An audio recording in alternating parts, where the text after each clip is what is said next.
ایرانی وزیر خارجہ عباس اراغچی نے برطانوی ہم منصب ایڈ ملیبینڈ سے ٹیلی فون پر رابطہ کیا۔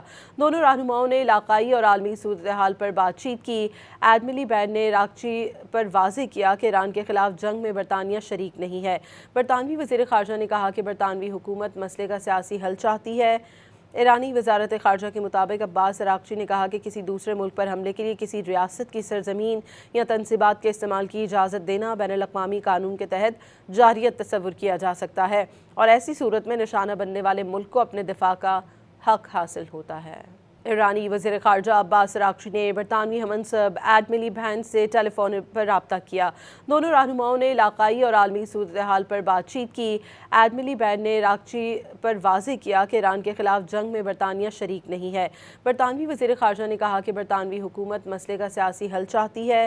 ایرانی وزارت خارجہ کے مطابق عباس اراغچی نے کہا کہ کسی دوسرے ملک پر حملے کے لیے کسی ریاست کی سرزمین یا تنصیبات کے استعمال کی اجازت دینا بین الاقوامی قانون کے تحت جارحیت تصور کیا جا سکتا ہے اور ایسی صورت میں نشانہ بننے والے ملک کو اپنے دفاع کا حق حاصل ہوتا ہے۔ ایرانی وزیر خارجہ عباس اراغچی نے برطانوی ہم منصب ایڈ ملیبینڈ سے ٹیلی فون پر رابطہ کیا۔ دونوں رہنماؤں نے علاقائی اور عالمی صورتحال پر بات چیت کی۔ ایڈ ملیبینڈ نے اراغچی پر واضح کیا کہ ایران کے خلاف جنگ میں برطانیہ شریک نہیں ہے۔